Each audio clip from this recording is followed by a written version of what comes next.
और राजयोग देने वाली हस्तरेखाएं कौन सी होती हैं? किस व्यक्ति के हाथ में राजयोग है, ये हस्तरेखा देख करके पता लग जाता है।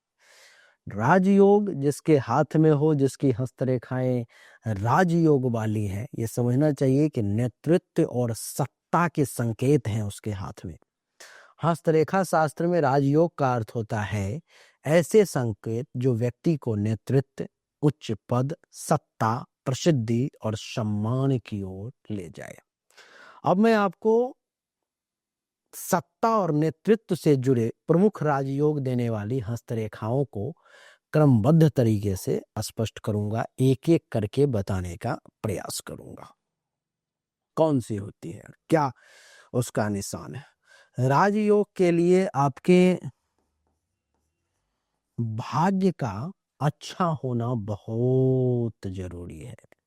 भाग्य अर्थात भाग्य रेखा। तो सबसे पहला जो संकेत है, एक चीज को हमेशा याद रखना है आप, कि आपको जो इस जीवन में जो कर्म फल मिल रहे हैं वो 50% आपके पूर्व जन्म के हैं और 50% आपके प्रेजेंट जन्म के, इस जन्म के हैं। दोनों मिला करके 100% आपको फल मिलता है। तो सबसे पहला, मजबूत और सीधी भाग्य रेखा अगर है आपकी, ठीक है, क्या है कि यहां से ये जो शनि पर्वत है, यहां से शनि पर्वत कर्म का निशान शनि है ना। शनि जो है सो कर्म का पूजक है, कर्म फलदाता है, और शनि भाग्य विधाता भी है। तो शनि पर्वत से देखो, यहां से जो रेखा निकलती है इसी को भाग्य रेखा कहते हैं। अगर किसी व्यक्ति की भाग्य रेखा मजबूत और सीधी हो, क्या भाग्य रेखा किसी की मजबूत और सीधी अगर हो, कैसे, तो नीचे कलाई से उठ करके, यहां से उठ करके शनि पर्वत तक चली जाए, बिना टूटे हुए और गहरी।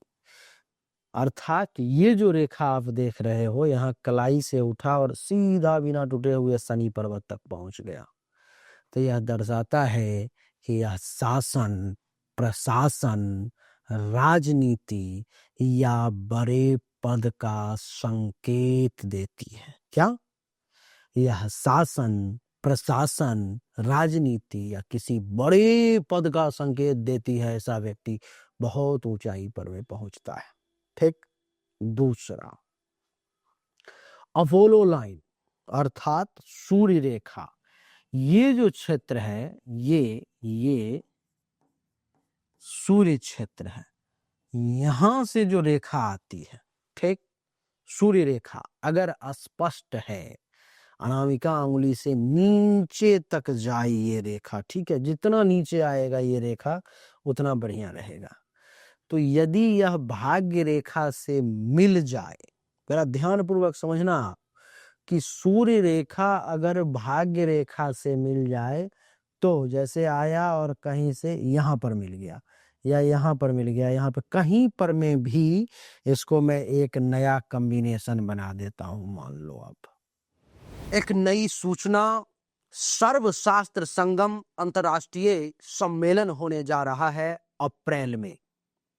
इसमें तंत्र मंत्र, ज्योतिष, वास्तुशास्त्र, कर्मकांड और भी अन्य विधाओं के देश दुनिया के जो बड़े विद्वान हैं वो आ रहे हैं। लेकिन वो तो बड़े विद्वान हैं, लेकिन मैं चैलेंज करता हूं आप सभी को, जो ज्योतिष सीखने की इच्छा रखते हो या ज्योतिष में अपने आप को आप प्रकांड विद्वान कहते हो, आप जुड़े हमारे साथ। ये शास्त्रार्थ होगा सम्मेलन में, और जो शास्त्रार्थ में जीतेगा उसको मिलेगा ज्योतिष रत्न सम्मान, यानी कि ज्योतिष रत्न से उसे अलंकृत किया जाएगा। और सज्जनों, 11 ज्योतिषों को ज्योतिष रत्न से अलंकृत किया जाएगा। इसलिए अगर आपके पास ज्ञान है, क्षमता है, या आप जिज्ञासु हैं, अपने आप के बारे में लाइव परीक्षण करना चाहते हो, देखना चाहते हो कि कितनी सच्चाई है इस विद्या में, तो हमारे साथ जुड़े। नीचे डिस्क्रिप्शन में व्हाट्सएप ग्रुप का लिंक दिया गया है, उस पर क्लिक करें और हमारे ग्रुप में जुड़ जाएं, और सारा अपडेट आपको मिलता रहेगा। जीवन का ये अप्रतिम अनुभव प्राप्त होगा आपको। आइए वीडियो को कंटिन्यू करते हैं। देखो, ये भाग्य रेखा है, ये सूर्य रेखा है, दोनों आकर के मिल गए।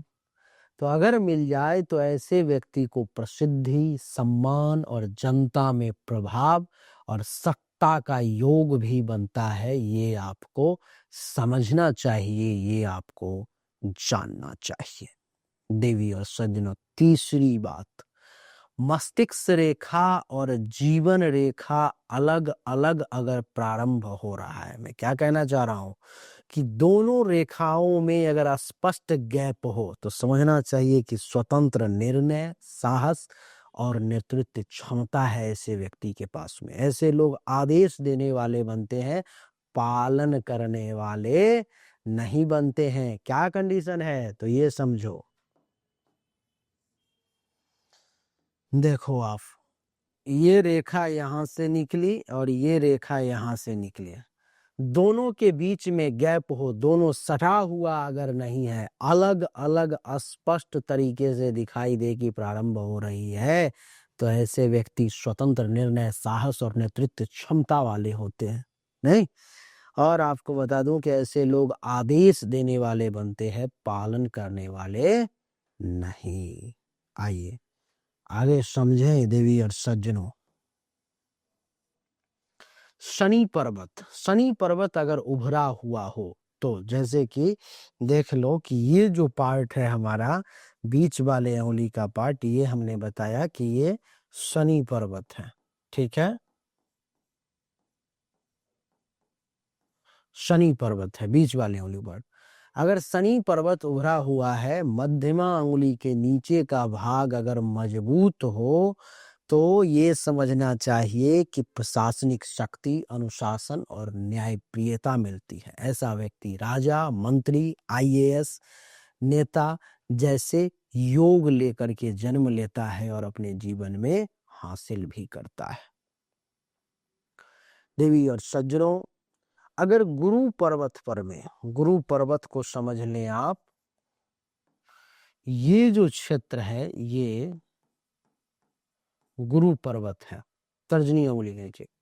तो गुरु पर्वत पर में अगर त्रिकोण का चिन्ह हो, अथवा ये क्षेत्र पर में मान लो कि ये त्रिकोण का चिन्ह है अथवा वर्ग का चिन्ह है, दोनों में से कुछ भी अगर हो तो ये समझना चाहिए कि ऐसे व्यक्ति को राजनीति में सफलता, गुरु द्वारा मान सम्मान की प्राप्ति होती है, उच्च पद और सत्ता की सुरक्षा होती है। विशेष करके जिसके हाथ में त्रिकोण भी है तो भी, लेकिन अगर स्क्वायर हो तब तो विशेष करके ऐसा समझना ही चाहिए। अगर किसी व्यक्ति का ये जो जीवन रेखा है, इसमें से कोई शाखाएं अगर ऊपर की तरफ निकलती हुई प्रतीत हो, जैसे मैंने आपको बताया है, अगर ऐसा प्रतीत हो तो समझना चाहिए कि जीवन में लगातार पदोन्नति होगा। साधारण से असाधारण बनने का ये संकेत आपके लिए मैं देख पा रहा हूं। हथेली में अगर किसी व्यक्ति का कहीं से कोई रेखा मिल करके अगर एम का निशान बनता हो, एम का निशान अगर बनता हो तो व्यक्ति को जीवन, मस्तिष्क और हृदय और भाग्य रेखा में चारों मिला करके, जैसे मेरे हाथ में आप देखोगे गौर से तो आपको दिखाई देगा कि एम का निशान है, अगर बनता हो तो ऐसे व्यक्ति को बड़ा राजयोग मिलता है। धन प्लस सत्ता प्लस प्रसिद्धि, तीनों का योग ऐसे व्यक्ति को प्राप्त होता है और ऐसा व्यक्ति जीवन में बहुत आगे जाता है। अगर किसी व्यक्ति के हाथ में रेक्टेंगल का साइन बनता हो, चतुर्भुज, हृदय और मस्तिष्क रेखा के बीच में अगर बने, मैं बना के अगर मैं आपको बता दूं तो आप ये देखो कि ये जो है सो हृदय रेखा है, ये मस्तिष्क रेखा है और ये देखो यहाँ पर रेक्टेंगल का निशान बन रहा है। तो ऐसा व्यक्ति निष्पक्ष निर्णय, न्यायप्रिय, शासक प्रवृत्ति वाला होता है। जनता का समर्थन इसे पर्याप्त मात्रा में मिलता है। देवी और सज्जनों, अंगूठा मजबूत और अगर संतुलित हो किसी व्यक्ति का, ये जो अंगूठा है ना, देखने से ही ऐसा प्रतीत हो कि ये बहुत मजबूत और संतुलित है, तो ऐसे व्यक्ति को इच्छा शक्ति प्लस विवेक शक्ति जो है सो बराबर मिलती है। तो नेतृत्व में स्थिरता, सत्ता को संभालने की क्षमता प्राप्त होती है ऐसे व्यक्ति को। राजयोग का चिन्ह कौन कौन सा होता है? गुरु या सूर्य पर्वत पर अगर अत्यंत दुर्लभ कुछ अगर राजयोग राज चिन्ह दिखाई दे, कुछ ऐसा दिखाई दे जैसे कि जो क्राउन है, कुछ ताज जैसा है, कुछ झंडा जैसा है, कुछ ट्रायंगल जैसा है, अगर सूर्य पर्वत पर में और गुरु पर्वत पर में अगर इस प्रकार से कुछ दिखाई दे तो समझना चाहिए बहुत दुर्लभ है ये। लेकिन अगर दिखाई दे तो ऐसा व्यक्ति नेता बनेगा और बहुत बड़ा राजा के समान उसका प्रभाव होगा और इतिहास में उसका नाम अमर होगा। देवी और सज्जनों, कुछ महत्वपूर्ण चेतावनी। 1-2 रेखाओं से पूर्ण राजयोग नहीं बनता है। कम से कम 3 से 4 शक्तिशाली संकेत एक साथ हो तभी वास्तविक सत्ता मिलती है। ग्रह, पर्वत और अंगुलियों की बनावट भी उतनी ही जरूरी है, आपको इस बात को समझना होगा। देवी और सज्जनों, तो यही थी हस्तरेखा में राजयोग वाले परिणाम जो मैंने आपको बताने का प्रयास किया।